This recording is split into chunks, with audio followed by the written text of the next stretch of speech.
Spider-Man Homecoming is taking the world by storm, and I couldn't be happier about that because, as many of you may know, Spider-Man is kind of my guy. He's my favorite superhero of all time. He's what got me into comics in the first place. This whole channel would be very different without him. So in honor of Spider-Man Homecoming, I'm going to count down my personal favorite, not top 10, but top 20 Spider-Man stories. Now, we're going to run through them pretty quick, so I'm going to go ahead and get the rules out of the way right now. First rule is kind of obvious, which is that this is my personal favorites list. They're not the most important stories, not the ones I think are objectively the best, not the ones that a committee got together and voted on. No, they're the ones that I myself personally enjoyed the most, the ones that meant the most to me, which means that this list is going to be very different from anyone else's list. In fact, I'll go ahead and let you know there are tons of famous storylines from Spider-Man's history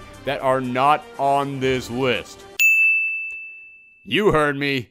Get your angry letters ready now. Secondly, what defines a storyline is going to kind of be up in the air. Sometimes it's going to be a complete story, sometimes it's going to be a collection of a couple of issues that follow a theme but might not be connected numerically, sometimes it'll be a single one-shot. What I'm trying to say is, don't think too hard about the rules of what makes up a story.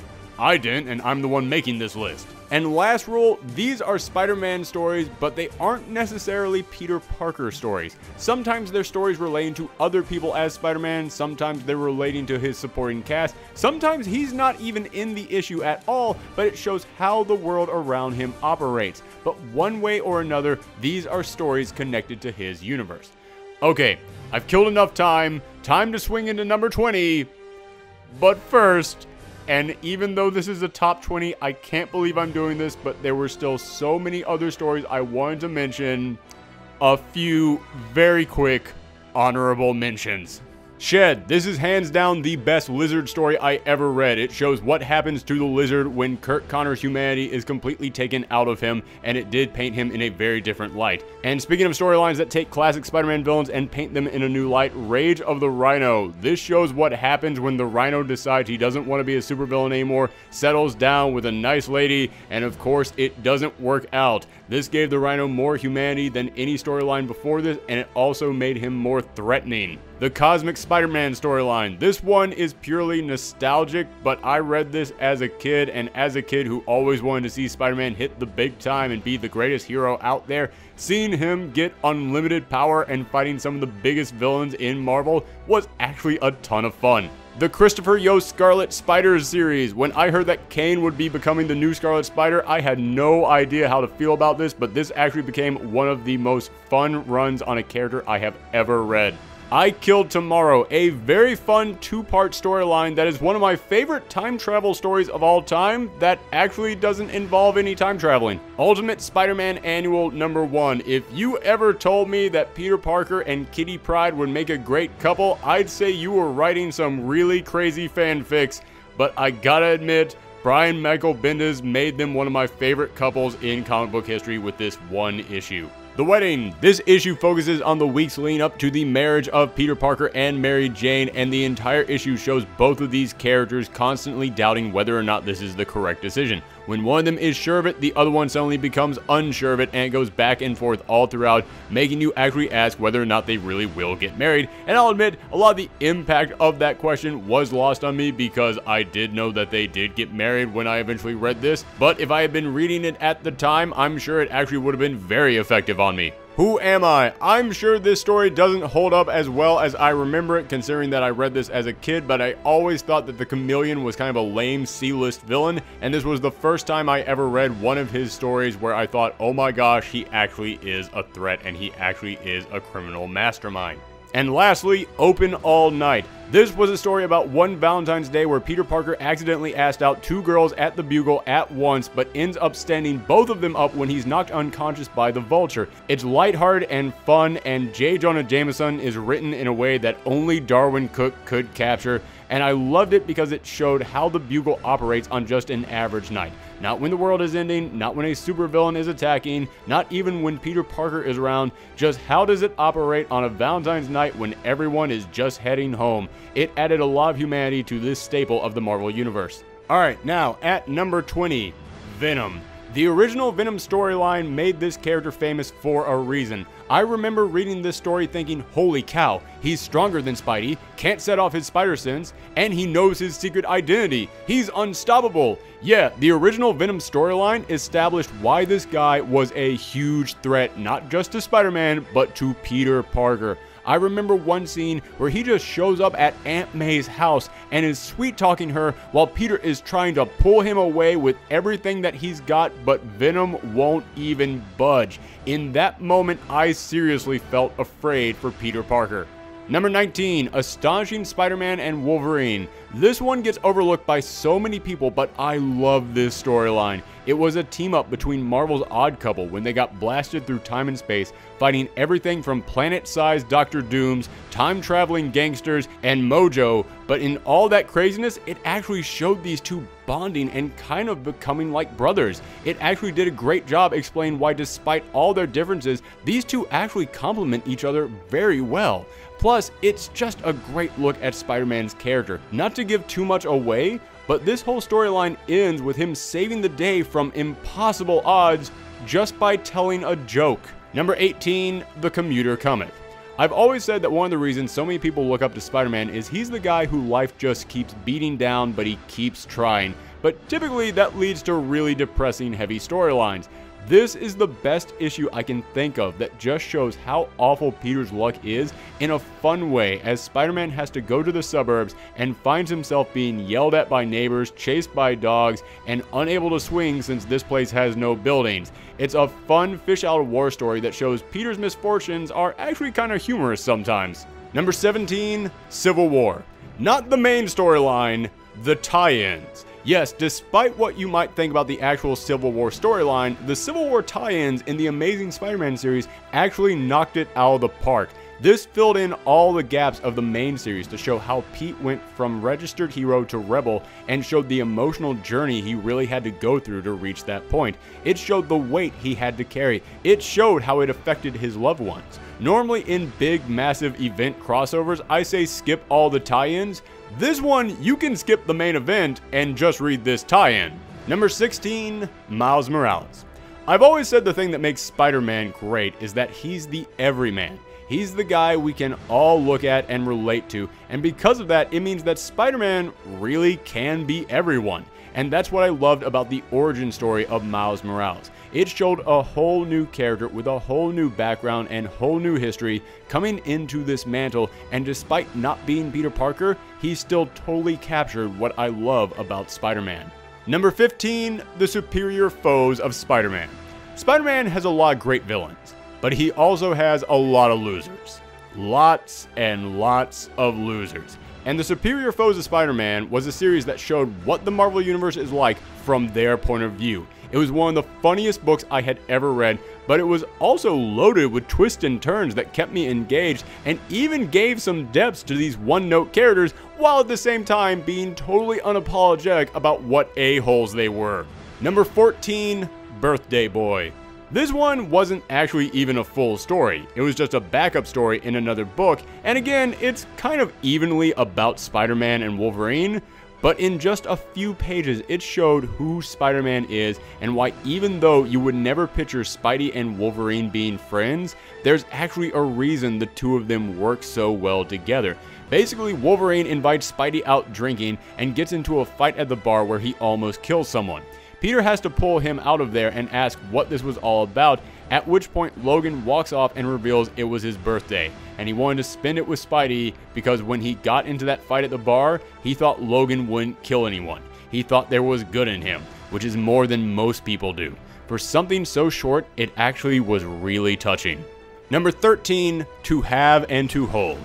Speaking of touching, there's a lot of great stories about Mary Jane and Peter, but this is hands down the best. It's a one-shot that takes place when Peter Parker was on the run from the law after Civil War, and he and Mary Jane had to keep watching their backs. But one day when the cops close in on both of them, they just keep thinking back to each other about what they love about one another, thinking about the exact same moments from their history and how each of them saw those moments differently. It truly is a beautiful issue and the best justification for these two being together, as well as one of the few times they really went inside Mary Jane's head and revealed she's not just some super upbeat, confident party girl, she's kind of a wreck, and we understand why she would hook up with Peter Parker in the first place. Number 12, Amazing Fantasy number 15. I know it's cliche, but I love the very first appearance of Spider-Man.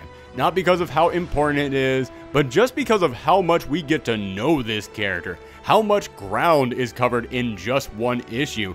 This is our first time seeing this guy, and in one issue we get his whole life story, his origin, power and responsibility, the burglar, him becoming a hero. We get all of it, and it establishes in that one issue how different he is from any other hero we had gotten up to that point in comics. He wouldn't be the hero he is today if this one issue didn't work so well. Number 11, Best of Enemies. Peter and Harry always had kind of a rocky friendship. What with Harry's dad being the Green Goblin, Harry developing a drug problem, him dating Mary Jane, and later turning into the Green Goblin himself. But this was his final adventure. This was when he faced Spider-Man for the last time, and all the years of drugs and chemicals took their toll on him, and he finally died. And it's actually very touching. It really addresses how complex their friendship was and how tough it was for Peter to lose someone else he couldn't save, even if it was from themselves. Number 10, Severance Package. Another one-shot. This issue doesn't even have Spidey in there for more than a single panel where he's in the shadows, but it's the night after Spidey busts up one of the Kingpin's operations, and the man who made the weapon that the Kingpin's men were using realizes what this means. He realizes it means he's going to die. And he doesn't run, he doesn't fight it, he accepts this is what it means to work for the Kingpin. There's nothing he can do, and it's just a very quiet issue about him going to face his execution at the hands of his boss. It's not only an amazing issue all on its own, but it also really shows the inner workings of one of Spidey's biggest enemies and how cruel he can be. Number 9, The Hobgoblin. I'm merging a couple of different storylines together with this one, but basically I'm including the first two appearances of the Hobgoblin. Not only were these written by Roger Stern, who I actually hold up as the best Spider-Man writer of all time, but it also did an amazing job introducing the world to a brand new threat for Spider-Man that challenged him in brand new ways. Hobgoblin was one of the first villains Spider-Man had fought in a while who was cold and calculating, who actually planned out his attacks on the city. He was a villain who wanted to grab power, and you could see he knew how to do that. Number 8, Ultimate Spider-Man, Power and Responsibility. As I said, Spider-Man has one of the best origin stories in comics, and this storyline took that origin, stretched it out over 6 issues, updated it for a whole new generation, and honestly, they nailed it. This is one of the best updates to a character's origin I've ever read. I know so many people out there actually got started on Spider-Man because of this origin. I could tell you all the things it did right, but to me the most important one is it actually made Uncle Ben a character. It made him feel like a parent. Not just the guy who shows up to talk about responsibility, it made him the guy who raised Peter Parker. And because of that, when it finally gets to that point in the storyline where Peter has to walk home and he sees the police cars out front of his house, we all knew that moment was coming, but we still couldn't believe it. Number 7, A Death in the Family. This is going to be controversial, but this is hands down my favorite Green Goblin storyline ever. A few issues earlier, Norman Osborn decided Peter was the suitable heir to his throne. He should have been his child rather than Harry. So he basically kidnapped Spidey and beat and tortured him for days to try and get him to come over to the dark side. But when Peter broke free and survived, Norman decided, alright fine, don't want to join me? Time to destroy your entire life. This was only a few issues long, but it really gave you that feeling that Osborn really is Peter's biggest villain. He is the guy who could take apart his entire life, and it ends with the two of them, after having beaten the crap out of each other, actually just sitting down and talking. And for the first time ever, Pete actually talked with Osborn about the pain that he felt when Gwen died, and the two of them actually kind of understand each other a little better after this. Number 6, Spider Island. When everyone on the island of Manhattan gets spider powers, Peter realizes he doesn't really have great powers anymore. He's just like everyone else. But it doesn't take long for him to realize there's still a need for Spider-Man, and to me, that's what makes this storyline special. It's the storyline that says Pete isn't a great hero because of the spider, but because of the man. But it's also loaded with so many moments that made me want to stand up and cheer. Like the moment when Pete tells everyone in Manhattan that they can all be heroes, and that they all now have a responsibility to help, and then you see just an army of regular average people swinging into action to save the day. And as someone who always hated seeing Mary Jane being nothing more than a damsel in distress, it felt great to finally see her and Peter standing side by side fighting to save the day. Number 5, the Clone Saga. Hold up, the ultimate Clone Saga. Yeah, when I heard Bendis say that he was going to bring back the Clone Saga for his Ultimate Universe, I thought this was going to be the moment when Icarus flew too close to the sun. Because his Ultimate Spider-Man series had been amazing, but trying to redo the Clone Saga, one of the most hated storylines in Spider-Man's history, there was no way they were going to get this right. Guess what? They got it right. This storyline was full of shocking emotional moments, had some of my favorite Bagley art in his entire long run on Spider-Man, and almost every single issue left off on a great cliffhanger, like when Aunt May learned her nephew was Spider-Man, or when Peter's dad returned, or when we actually learned what the secret behind Peter's dad returning was. Number 4, Kraven's Last Hunt.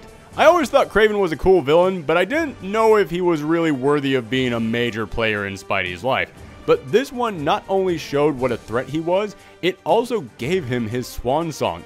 It showed him go off the deep end, and it was not afraid to get dark about it. Yeah, this is one of the darkest storylines I've ever read in a Spider-Man book, and it was damn effective. Spidey, after being shot, has to crawl his way out of a grave while Kraven is wrecking his life and terrorizing the city, and while it not only gets dark in those moments, it's also full of hope and love as he has to think about Mary Jane, and that's the thing that gives him the strength to dig his way to freedom. Coming Home. This storyline did so many amazing things that left a huge impact on Spidey and constantly had me gasping as I turned the page. Not only did it come in here and say, hey Spidey, guess what? You're not based in science, you're based in magic, but they found a way to do it that actually intrigued audiences rather than upsetting them. It actually made us want to see what would happen next and how this would change his life. But it also introduced 2 new characters into the Spider-Man mythos. An older man with spider powers named Ezekiel, who served as a new mentor figure, and a villain by the name of Moreland, who challenged Pete in ways I had never seen before. He was unstoppable. Nothing Pete did could even slow him down, and he didn't want money. He didn't want to steal something. He just wanted Pete dead. That's it. That was his only desire, and he would not stop until it happened. It was one of the greatest fights I'd ever seen in Spider-Man, as Pete was pushed to his limits and had to face the facts that, yeah, he probably wouldn't survive this. I will always remember that one last phone call he had with Aunt May right before he turned around to face his fate. And speaking of Aunt May, this storyline actually ended with a huge change to the character of Aunt May, and in my opinion, it was a change for the better, and I really wish that they would go back to that. Number 2, the kid who collects Spider-Man. Not all Spider-Man adventures involve punching villains, and saving the day doesn't always mean saving the world. Sometimes it just means stopping to make time for a fan. This is the story of a kid who actually loves Spider-Man. He collects every newspaper clipping on him, cheers him on, has always wanted to meet him, so one day, Spider-Man stops by his room and just makes time to talk to him. He shows him his gadgets, answers his questions, and then even reveals his secret identity to him. But then as he swings away, you realize this kid is terminally ill. He doesn't have much time left. This is a great issue that speaks to who Spider-Man is.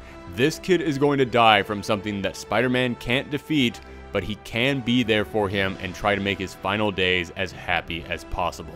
And the number 1 Spider-Man story on my list of personal favorites, Nothing Can Stop the Juggernaut. I've always said you can measure a hero not by what battles he wins, but by the ones he can't.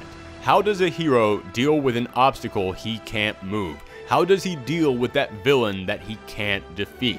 And this is the best example of this. This is what I think of when I think of a superhero going up against impossible odds. When the Juggernaut comes for Madam Web, Spider-Man is the only one who can stop him, and as the title says, nothing can stop the Juggernaut. Pete has never been this far out of his element. He throws everything he can think of at this enemy. His own strength, his brilliant mind, and every drop of web fluid he has, and nothing can even slow him down. I will always remember this as the storyline where we see the lengths Pete is willing to go to, how far he is willing to push himself to save others. When he's just holding onto the Juggernaut and trying to stop him, but instead he just keeps getting slammed into the ground. When he just gets one bone broken after another, but he still won't give up. That's what I think of when I think of Spider-Man.